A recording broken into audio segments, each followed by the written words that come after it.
Okay, good afternoon. Hope I will keep you awakened. I know after lunch is always difficult.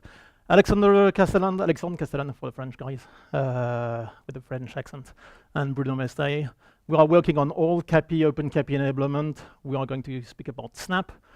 Snap is a framework, an open source framework we have the Boblingen team in IBM has designed, and well, this is all about it. This is to have something usable by easily usable by anybody. So you understood? You have a rocket in hand. You have FPGA, OpenCAPI, you have everything in together. But well, there's no driver. Okay. So we need to put a driver on that, and this is normally the user, the coder. So we know that everybody is not VHDL or Verilog compatible. This is hardware-minded guys. Well, a very specific world. We wanted to build a tool which could be usable by I would say a basic C guy. Okay. So very often we hear about, yes, I know GPU, but well, okay. So let's go and try to find the reasons why to try this Snap framework. So 3 reasons. This is open for everybody. Any C, or I would say software coder can use it. You just need 1 hour or 2 to discover it, to understand how it works. And we have a partnership with Nimbix, who allows you to try that. It's for a couple of cents per hour, and you can just try, discover, even develop on their system without investing anything. And when you are done, you have something you can bring home and put on your server. Okay, so just to remember, to recall a bit what we can do or not with the CPU or GPU. Well, hardware acceleration in general. That's the simplest thing. GPU and FPGA can do that. So it's a question of offloading, maybe accelerating, but very often we are speaking about offloading things. GPU will accelerate things.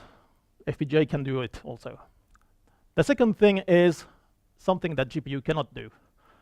Being able to access I would say the real world, the storage, the network. FPGA has the ability to access directly to the data where they are. Okay, so in one way or the other, compressing, decompressing, filtering, anything. You have seen that in the previous presentations.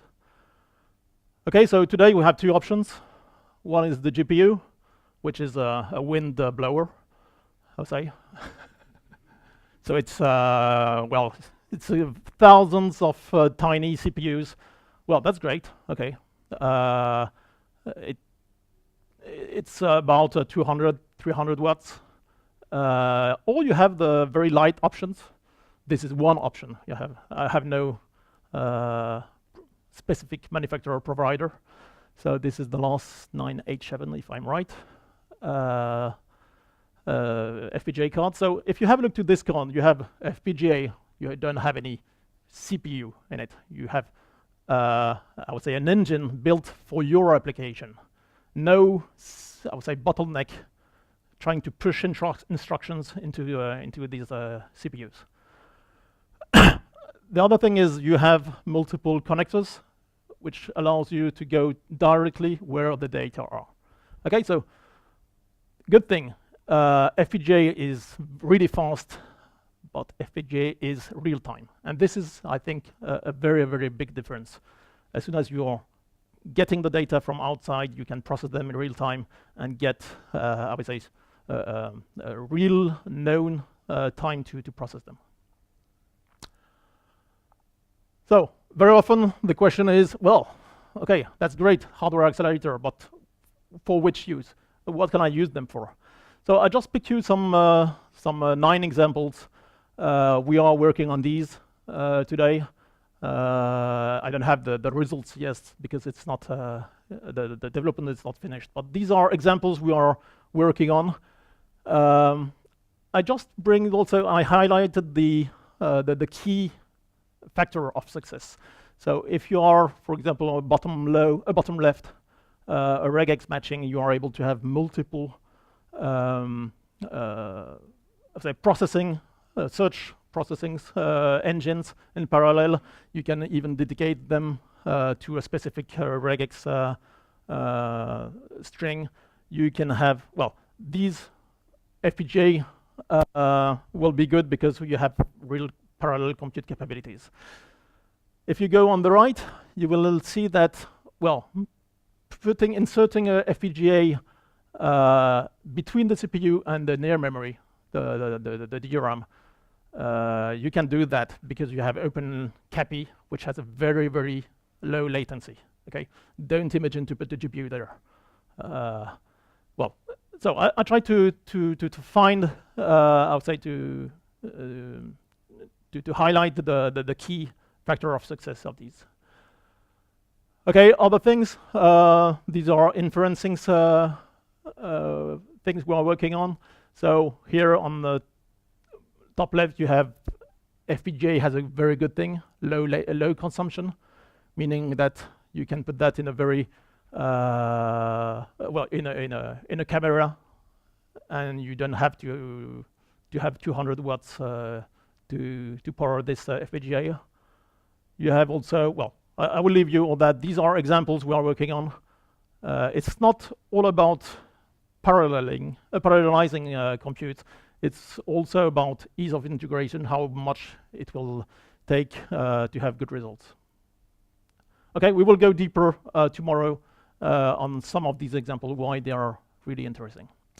So just to summarize things, these are the different, I would say, use case that can be answered by FPGAs. Compression, encryption, all this are really good examples. Okay, so just to clarify things. Let's imagine that you have two tables. Okay, you want to take the common intersection of these two tables, and 1 terabyte tables. One is in the server memory, and the other is in the somewhere. Okay, in the storage on the disk. Think about how you do that in a CPU, I would say, classic way of doing things. Well, that's good. You are going to the application is going to call a function. It's going to do this intersection. The function will use the table 1 data. Okay, they are very easy to access. But if they need to use the table 2 data, they need to upload 1 terabyte of data through the network interface to the host memory, and then be able to do the work. Okay, so well. Good. So you are just taking 1 terabyte of data just to put the data, and then you will extract a few bytes or a few kilobytes of data at the end. So very often I hear about, well, FPGA is really good to offload, but does it really accelerate things? So yes and no. Just consider where are the data. If they are in a disk, think about that. It will take 1 terabyte to load it. Oh wait, sorry. It will take 20 seconds to load these data. So accelerating your function between 50 microseconds or 100 microseconds, is it really where the problem is? Just think about that. Okay, so we have some solutions. That's the classic PCI Express solution. You bring a FPGA card, and that's great. Okay, you put the function in it, you access directly to the network, so you free all the network resource of the server. So, well, you have solved the problem. Yes, you moved the problem. The table 1 is still in the server memory. So you still have a driver who will copy the data in the driver area, and then move the data to the function. 3 copies of your data. That's great. Okay, 3 copies. FPGA is a slave, so you need an application working on the CPU, moving things. Well, you just move the problem. You didn't solve the problem. So here's where CAPI is coming. CAPI is, we have designed what we call the CAPI, that's for the P8. This is the driver, which is now a hardware driver. CAPI, that's a CAPI proxy driver. So we put the driver in the CPU, in the chip. And this allows the function to directly access to the data he needs. Okay, so now with CAPI or OpenCAPI, okay, it shouldn't change a lot for that. The function has access directly to the network and also directly to the host memory. FPGA is master, meaning that the application would just say, hey, here are the data, now do your work, I'm doing something else.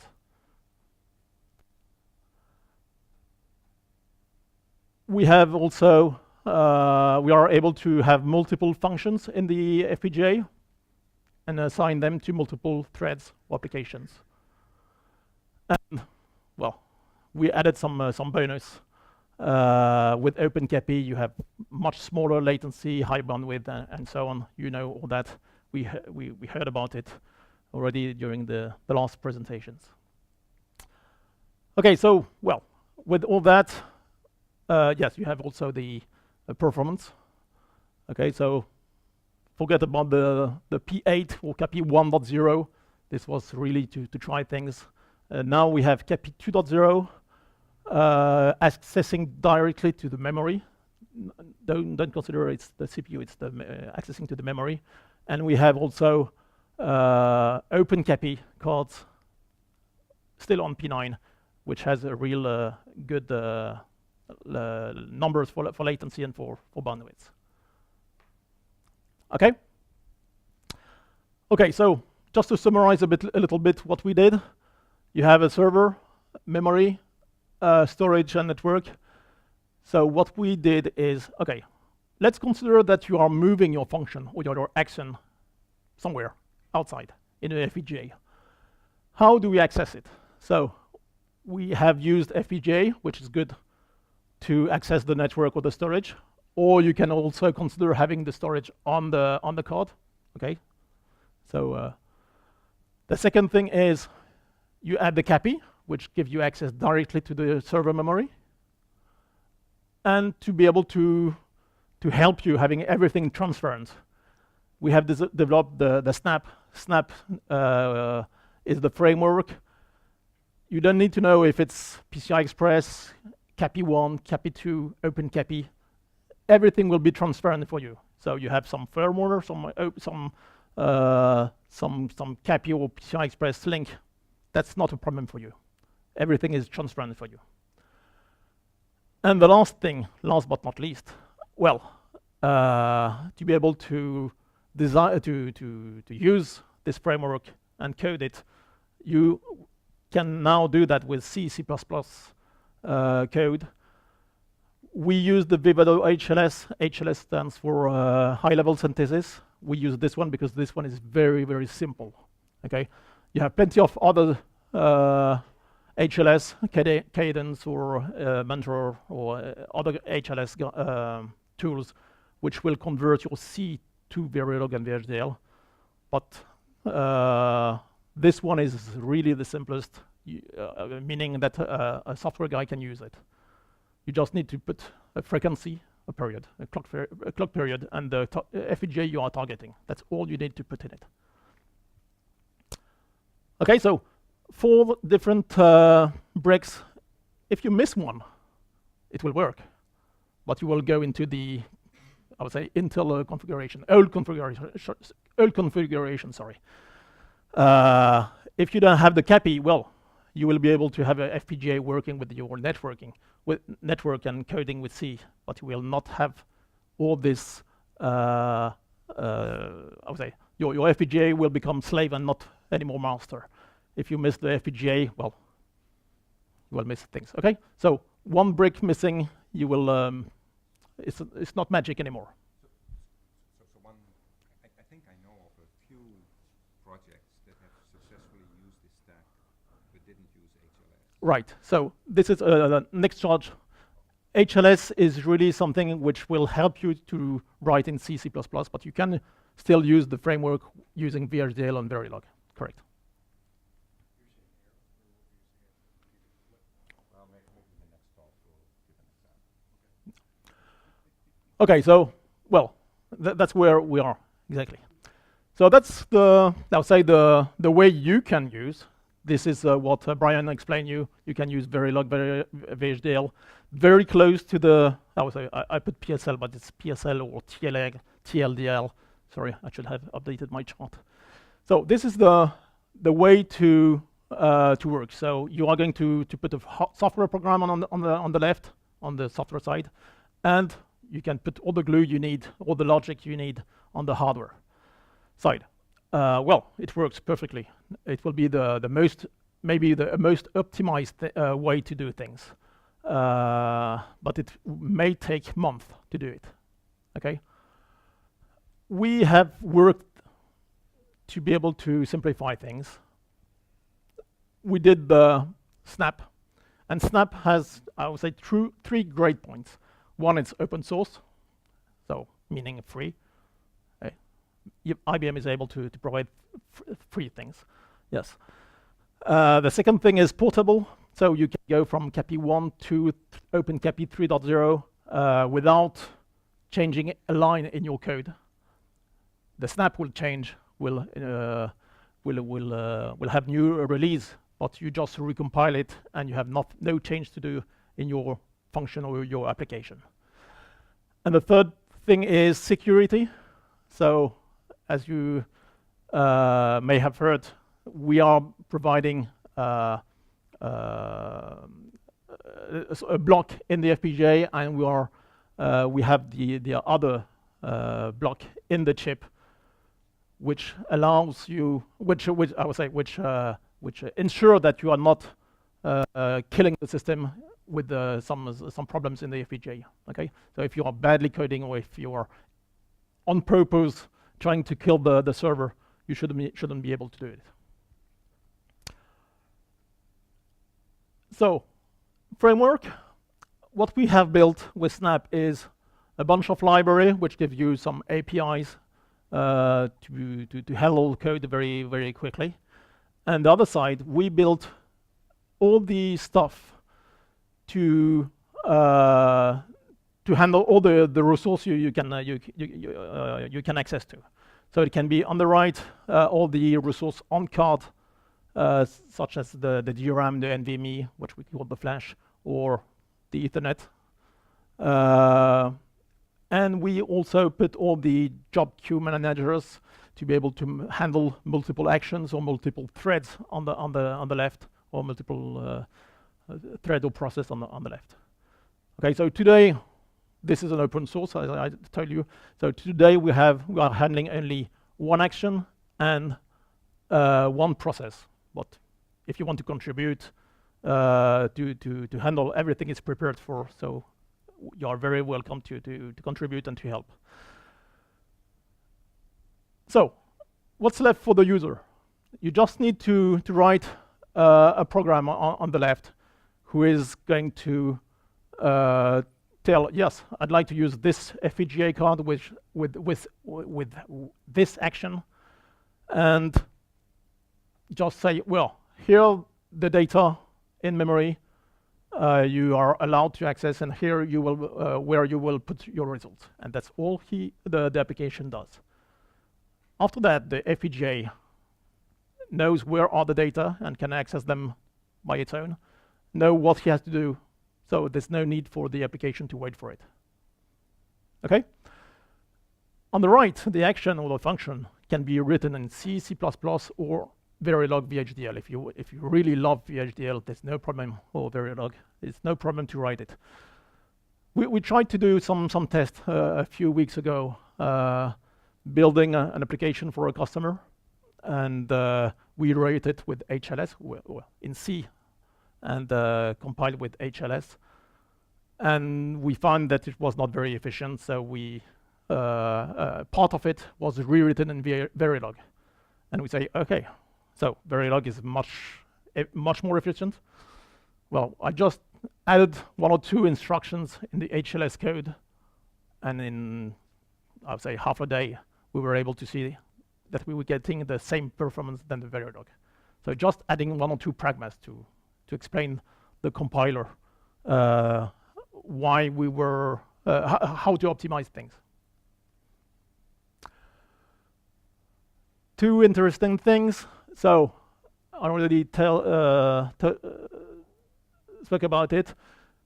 First, Surreal Mode. So this is very often the mode that everybody have in mind, because it's like software. So you are doing, the software is asking a function to be executed, wait for the result, and continue. Just think about that. You can also use that another way, saying, well, the software program is just setting everything for the FPGA, but has no reason to wait for him. All the data are going directly into the server memory. So this, as soon as the application is working with the application, it's just a question of shared memory. That's all. Okay, so just to keep that again and again in mind, you can now consider that your FPGA card is just a new core, as all the other ones. He has access to the host memory. He's able to work by its own. It is really a new core that changed the way of seeing things. So let's take a very simple example. That's the basic example you will find in the Snap GitHub. So let's think about an application which takes some data into a file. So here we just type characters. If you want to put that in lowercase or uppercase, if you want to change the case of the text, what you will do is you put that in memory. Well, you read it from the disk. You put that in memory. Then you ask the CPU to process it, and back to the memory and back to the file. That's the simplest way to do things. And you're just calling your function snap hello world with the minus, well, with 2 arguments where are the data, where the data are, and where you want to put the data. So all the snap is built to keep this exactly the same way. We are just going to implement a switch into the code, into the C code, so that we can switch from the CPU to the FPGA. If you see the blue line command, we are just adding a mode, okay, to explain that it is now anymore on CPU but on FPGA. That's not the right command, but well, it's just to show you things. So the first thing we are going to change in code is implementing this switch. And the second thing we need is, well, now with the FPGA you have access to plenty of new resources, totally unknown by the server. Okay, so you just have to add in the code, well, when the FPGA will access some memory, which memory do you want to access? Is it the host memory? Is it storage? Is it DDR? That's just some flags you need to add. So just to dive a little bit in the code, just to show you that's typical C, no magic things. It's just calling APIs, but this is a real code. So first thing you do in a program, you just fill data into the host memory. Okay, you have data to do things, and when you are dealing in the application, so in the CPU program, you are dealing with pointers. Okay, address of where the data are. So here we have just put 2 pointers. One is address in and address out, where the data are and where we want the results to be stored. The second thing is we are just going to send these pointers into a register. And this register, MMIO registers, this will be shared with the FPGA. That's the only thing we are sharing. Okay, we are sharing the address. We are not moving data. The third thing before doing anything is, well, we can have multiple cards. Which one are we going to work with? You may have a card with big memory. You may have cards with Ethernet access. Well, just choose the card you want to work with and choose the function which is in it that you want to work with. Okay, so here we will use the hello world action on the card and on this card. Okay, so this is preparation. We didn't move data, we didn't wrote anything to the FPGA. It's just a way of preparing things. Now, okay, this can be done just at the initialization before you enter your real application. Now, okay, so you have just one thing to add. First thing, you're going to call an API, which name here is a snap action sync execute job. This is, I would say, a complete action which is doing everything.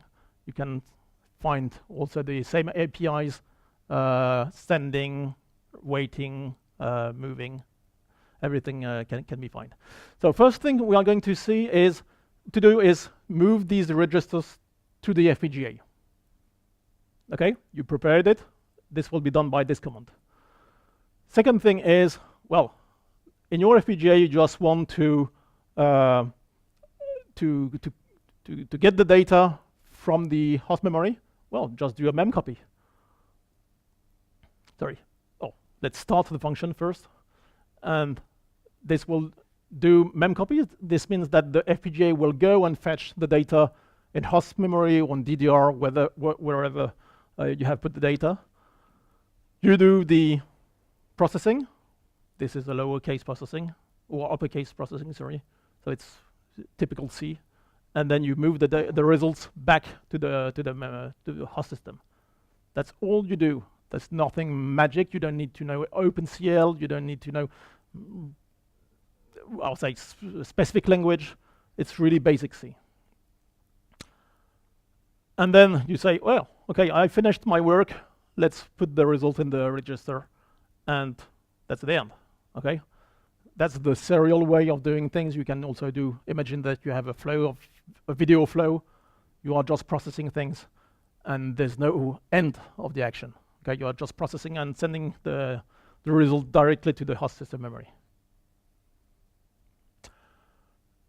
And once you are done, well, just write the data to a file and free the action and free the memory, free the cards so that somebody else can use it. Okay, so that's a typical example you can find in the Snap GitHub. There are plenty of other examples, much more complex, hopefully. Okay, so now, yes? One question. When you described the previous process here, you were assuming that the FPGA has been programmed earlier. Yes. When everything is working fine, you've made your development, everything is ready, and you said, I didn't write anything to the FPGA. Actually, the FPGA has been programmed by itself by something that you have prepared. Yes, I'm coming in. Yeah, okay. Correct. So by default, that's right, your FPGA is empty. Okay, you get something empty, you need to put something in it. So here's the way to do things. You have a program, which is an application, and a function, which we call an action here. You just have to separate them, add the different switch to be able to switch from the FPGA to the CPU. And that's all you do. So the command is just a make, like all the software guys use. Just do a make. This will compile the action, and you can test that everything works. The second thing is, well, now we want to have this function move to FPGA. So we are going to add a little bit of, I would say, complexity, meaning we need to access to do the memcopy to access to the data directly in the FPGA, in this host memory, sorry. So what we are going to do is we are adding some, we are moving this, what we will call the software function to the hardware function. and we keep the both, so we are able to every time to compare things. We are going to move this action to a hardware action, and we are going to test this action with a very smart model, which is PSL-SE, PSL, which is the physical service layer simulation engine. This is very important to understand because this means that you are able, with an application and an action, to test things exactly as if it was in software, pure software. This is the same simulation model that I had shown earlier. Okay, yes. You have the OpenCAPI simulation engine. You're saying the same engine that we also deliver for closed simulation is the same one that's also embedded into Snap. Correct, yeah. And this is a huge thing to be able to develop and debug much quicker. You don't need to create a unit test. You just use the data you are using in normal application, and you just send them to it. This model will emulate the Power 8 and the FPGA card with the PSL and all the stuff you need in it, without any, I would say, specific test to bring to build for that. So to build this simulator simulation model, you just do make sim or make model. These are the actions to bring that. You will see that I have put x86 server. These run on x86 server because Vivado is working on x86 server. That's the unique reason. Okay, we are trying to push Xilinx to have that on Power also, but well, today we have a Vivado only on x86 server. So this is something which the compilation of that is quite quick, meaning a couple of minutes, 1 or 2 minutes to do that.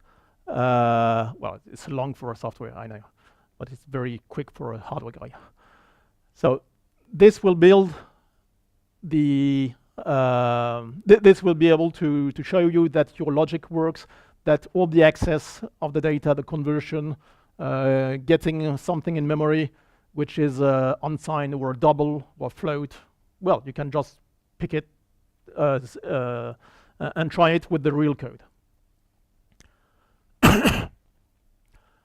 Once everything is done, well, you just move, you will create an image, make image. We try to do things simple.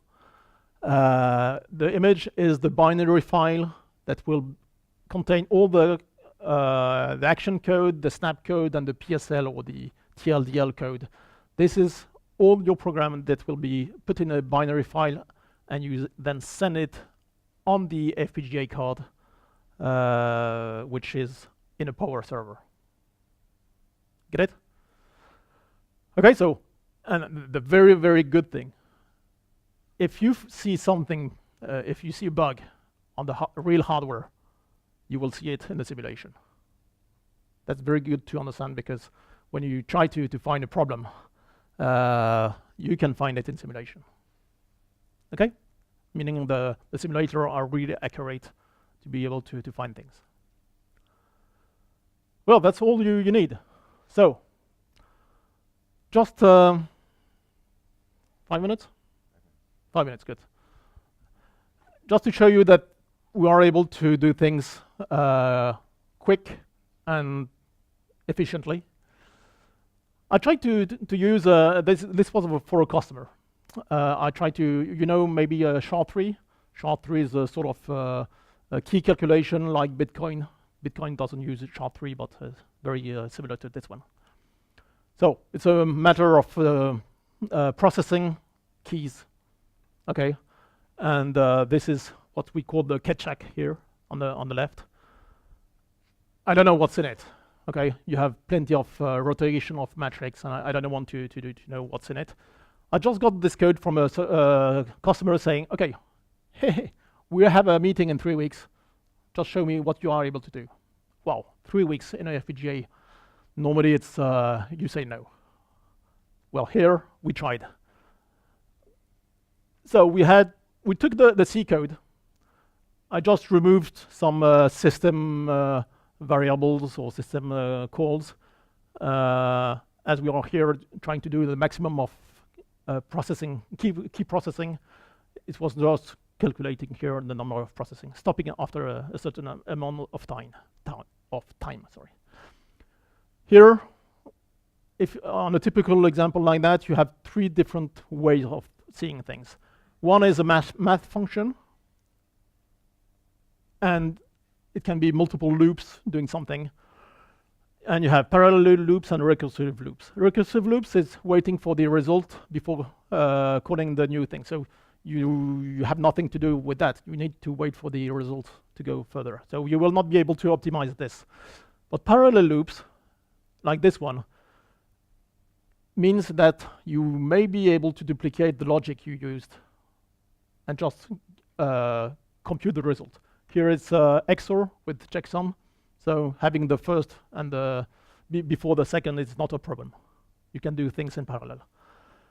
So just to show you things, and we will go tomorrow more in details if you want. We have 3 types of things we could be able to optimize. So just to show you, this is the code I got. This is 3, 4 loops on the left. I just added a Pragma HLS pipeline. You will see tomorrow the effect of this one if you want.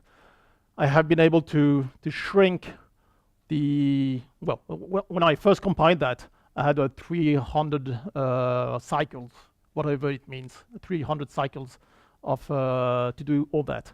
I just added this line, modified 2 things to separate the input and then the output, and automatically HLS was able to do two cycles of 4 nanoseconds here. So in 8 nanoseconds, he's able to do all that. And once more, I don't know what's in it. I didn't want to understand if I could optimize it by myself. Just for your information, we had somebody in the same team doing the same work with GPU and CUDA. That's just for fun. They had to rewrite things.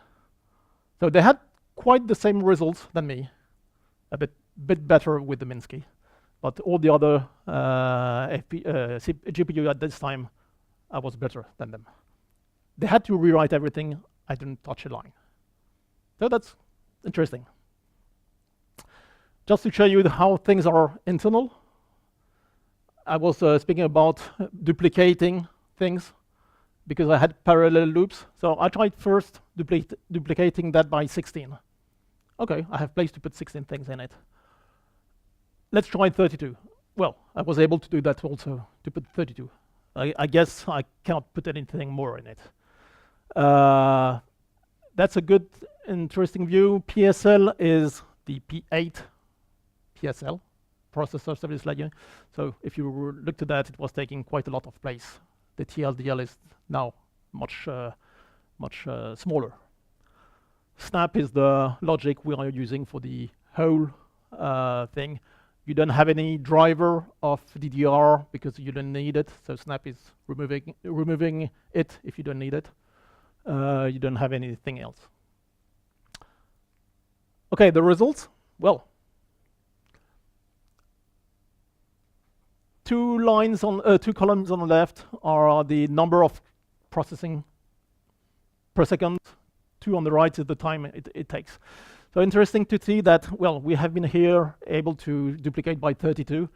So from 100 to 3 millions, this means 1 to 32 channels. We have no additional time. Everything is processed in parallel. While the CPU is adding numbers, okay? Increasing the time. Exactly the same thing. On the left, if you look to the number of processing by seconds, the more you are doing calls, the CPU is increasing things while we are still at the same number of catch-up per second. Okay?